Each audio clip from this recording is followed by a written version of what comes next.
Now this game's heating up. Hey, what's up? I got some more lore content for you guys. It's time to give my 1.3 tier list an update as a final goodbye to this meta. These champions have seen numerous power shifts and changing metas, but the primary purpose of this tier list is to take a look at what has been strong and what we're saying goodbye to moving into the Targon expansion. Here are the rules and criteria for my tier list. Number 1, I will be going through the champions in alphabetical order, and there won't be an order within each tier. For example, the first spot won't be better than the next spot, and so on. Number 2, the champions will earn their ranks based on competitive and meta viability. It will be a combination of their individual power and how they fit into certain decks. I will touch on casual viability and other nuances, but it won't affect where they are ranked. Number 3, I'll be peeking at deck win rates from Mobalytics to help form a strong stance of these rankings. However, I'll also be using a combination of my opinion, analysis, and experience. Before I get into the placements, if you're new, please consider hitting the subscribe button to stay up to date with my content. I make deck profiles, beginner-friendly videos, gameplay highlights, and other lore-related stuff. My current goal is just 1,000 subs, and I'm only about 100 away, so it would be awesome if you joined. I also stream on Twitch often, so check me out over there if you want live gameplay of someone who's hit Master Tier during all 3 ranked seasons. With that, let's get it. So let's start with Anivia. Anivia soared in both popularity and win rate after her and Braum got buffed in patch 1.4. Zombie Anivia became a staple control deck in the meta, with annoying amounts of stalling tools such as removal and heals on top of great late game damage and overall decent consistency. Even after Braum got nerfed in 1.6, this deck is strong with Anivia as the forefront win condition. Once she dies and gets revived multiple times, of course. This puts her overall placement in S tier. Ashe is getting an easy S tier spot with the overwhelming domination of Ashe and Sej Midrange. I profiled this deck a month ago, and it will continue to be a strong contender in the meta moving forward, so check out my video if you want a solid deck to climb with. She's also very powerful in casual Frostbite decks. She's been S tier in every video, and that's not changing anytime soon. Braum. As I mentioned in Anivia's placement, Braum is the second half that makes Zombie Anivia powerful. He adds a good 4-cost wall that spawns a free 3/3 to help block with. Unfortunately, he got nerfed in patch 1.6, which obviously makes him the weaker half of the deck, but I can't deny his contribution, so he's going to be put into A tier. He's good, but the hit on his individual power gates him out of S tier. Darius is carried by his individual power. He's such a good finisher in aggressive Noxus strategies, which was extremely prevalent in Basilisk aggro. That deck received quite a few hits and is not played as often, but Darius hard carried that deck to victories, especially when brought back with Harrowing. I played the deck post-nerf for a while, and it still seems decent even in Master Tier. Basilisk aggro was the most powerful deck for quite some time. Couple this with Darius's individual power and potential to be a finisher in any aggressive Noxus deck moving forward, is going to put him in A tier. Draven has had multiple identities in the previous few metas. He was powerful in burn decks until they got nerfed, and he was good in Basilisk aggro until they got nerfed. His only other contribution is in Jinx discard decks, which I'll admit, probably nearing mid-tier viability, if not meme. But that's not enough to put him any higher than B tier. Even in Basilisk aggro, he wasn't as influential as Darius, so there's no reason to put him in A. Elise is an easy S tier because of her inclusion in Elise Kalista, They Who Endure decks.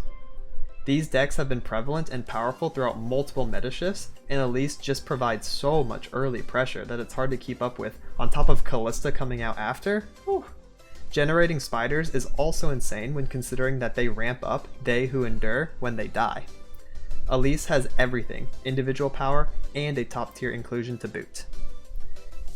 Ezreal, oh man, Ezreal just refuses to die. He's had multiple regions and champions coexist with him in perfect harmony. Nowadays, we have Ezreal TF decks roaming about, which I even deck profiled. We also see some Swain and Ez because of the damage synergies between the two. He's a solid win condition to play around, and with leveled up Karma, becomes a one-shotting machine. His ability to stay sticky in every meta on top of his insane power puts him in S tier. I personally think Fiora is pretty niche. She can counter aggressive meta decks by killing off weaker units to win the game.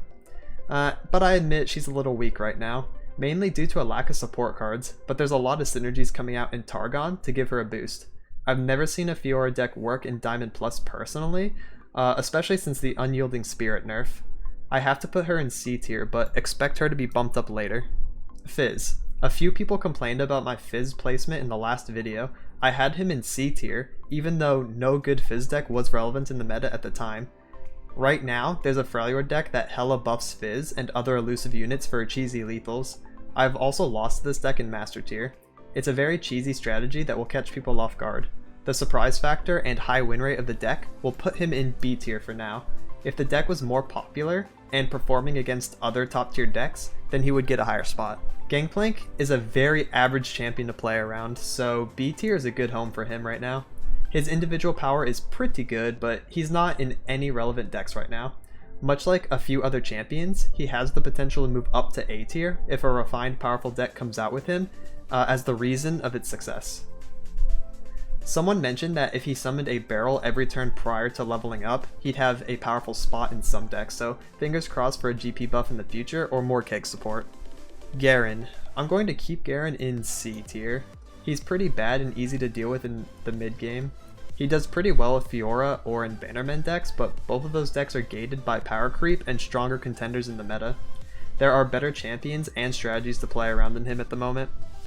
Oh, I hate to do my boy like this, but Hecarim does not have a place in the meta. Mono SI is non-existent, and Ephemerals are a meme deck.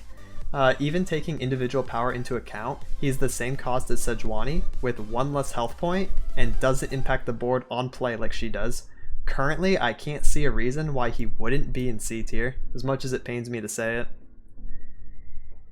Heimerdinger. So, Heimer got the biggest shaft in lore history so far. After changing the cost of his elusive turret, no one has dared try to make a Heimer deck work. It's been long enough that if there was a successful strategy for him, we'd know about it. Honestly, Heimer Vi was really ridiculous, but I don't think a good change is one that drops a champion from being S tier to not having a deck anymore. Feels bad for Heimer players, but he's an easy C tier. Jinx. I'm also keeping Jinx in C tier. Her discard deck isn't doing so well and needs more support cards to make it consistent. The changes to Sump Dredger and Zonai Urchin were steps in the right direction, but we need more consistency. Super fun to play casually though, probably one of my favorite decks to chill with. Kalista. Much like Elise, as mentioned earlier, Kalista makes they who endure decks really strong, especially early. She's also a win condition when left unattended and provides a lot of pressure. Infinite pressure even if she revives a Rekindler that revives another Kalista. S tier.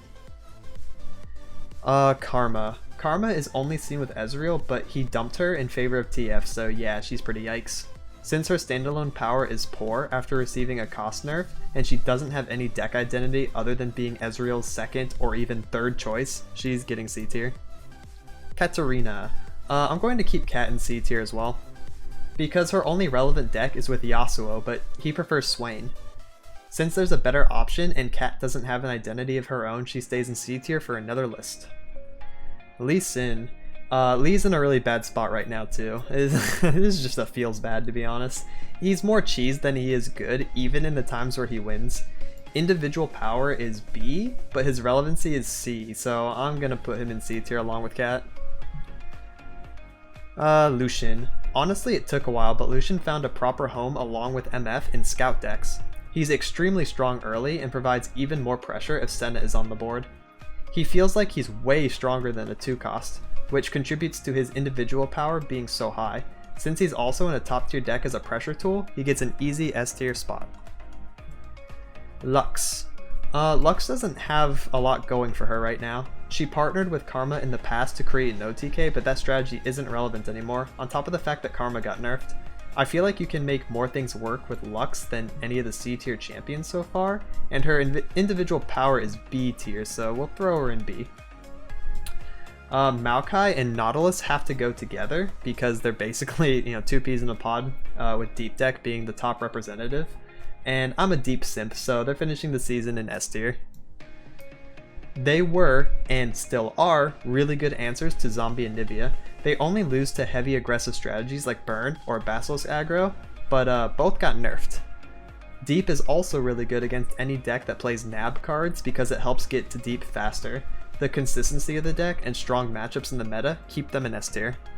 Misfortune. MF is extremely powerful. She creates a lot of pressure on turn 3 as long as anything attacks. She's basically what Draven wishes he could be. On top of that, she has multiple meta-relevant decks that are all powerful, so she's an easy S tier. Quinn. Quinn's also very powerful, but doesn't have multiple competitive decks on her resume. Her scout deck is good, yes, but I feel like it's partially carried by MF's strength, so it's very easy to put her in A tier. She's not quite as good as MF to be considered on the same tier, but she's still very good. Sejuani. Sejuani partners Ashe in the S tier because of their insanely strong mid-range deck together. Sedge also has a strong meta deck with MF as the other champion, and she's been relevant since day 1 of her release. On top of having an insane individual power, she's the easiest S tier in my life. I'm bumping her down from S+ from the last video because other meta decks have come up and equalized with her. She didn't lose any strength, it's just that other champions and strategies finally caught up. Shen. Shen goes hand in hand with Fiora, but I have a sneaking suspicion that will soon change with the Targon cards. Rip Shen. Since he has no other identity, he's chilling in C tier. Swain. I talked about Swain's potential in the last video while sticking him in A tier. I knew that people would develop strategies with him, and that they did. Both TF and Ezreal are good combos with Swain, and his win rate has skyrocketed, so he's going to S tier. Teemo. Teemo's only identity was an optional inclusion in burn decks, but those have been long gone for a while. I'm sorry to any Teemo fans. I play 2 decks that both incorporate him, so I know how fun he is casually. He's just lacking power and support right now to compete with other refined decks. On top of being the easiest champion to remove, in a meta of removal spells, C tier is looking like his house. Thresh. I think Thresh has some really high individual power. Having 6 HP is awesome. And if his strategy is played around, he actually turns into a value machine. The main problem is that he's not included in meta-relevant decks. He made a guest appearance in Maokai Nautilus Deep, but I piloted a deep deck without him and didn't miss him at all, so the deck definitely doesn't depend on him. I'm pretty comfortable leaving him in B tier for now. He definitely has a lot of potential to shift tiers, depending on the meta because of his high variance though. Tryndamere is C tier. Sorry, there's not a lot to say about him. TF. TF is the most flexible champion in the game. He's used in conjunction with Ezreal, Swain, and even Fizz. In those decks, he provides so much utility and option coverage that it's insane. S tier. Vi. Vi stands for Victim of Circumstance. She was really popular with Elise at the start of the Bilgewater expansion until she got an HP nerf. Then, she was really popular with Heimer for a few meta shifts and he got schmixed. Now she's like an orphan on the street that no one wants, but this is because no one truly appreciates her. She brings P and Z removal cards to the table while being a good standalone unit. I think there's potential in her, so I'm going to put her in B tier. Her power isn't as obvious as the A tier champions, so B tier just makes sense. Vlad. Vlad is bad. No one has tried to make him work when Swain exists as the dominant Noxus champion in every deck that Vlad would be in. His individual power is so nice though. It's hard to rank him in C tier. He's literally the same stats as Garen, but can come out already leveled up.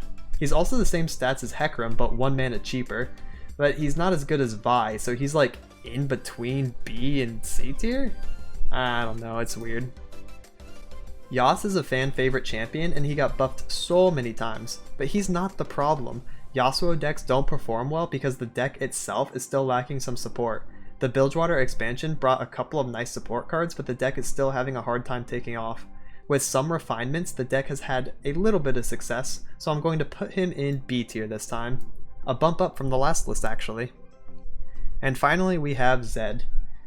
Zed is S tier in terms of individual power, but he doesn't have a meta deck right now. Kinku Elusives fell out of favor, mainly due to meta shifts, so I'm going to put him in A tier. As soon as that deck gets more powerful, he's S tier. He's like somewhere in between S and A. Zed is really strong. And that about wraps it up for my updated tier list video. I've played so much in order to understand the ins and outs of these champions, their decks, and their influence on the meta itself. I've also looked at stats multiple times to help come to these conclusions. Let me know what you guys think in the comments below. What champion am I completely sleeping on? What champion am I giving too much credit? I'll have more deck profiles and guides in the near future to help you guys improve. So, please like and subscribe if you thought this video was informative or entertaining. It really helps me out since I'm still trying to grow. I also stream on Mondays, Wednesdays, and Fridays. Check out my channel and other socials in the description below. Thank you so much for watching, good luck in your climb, and have a good one. Laters!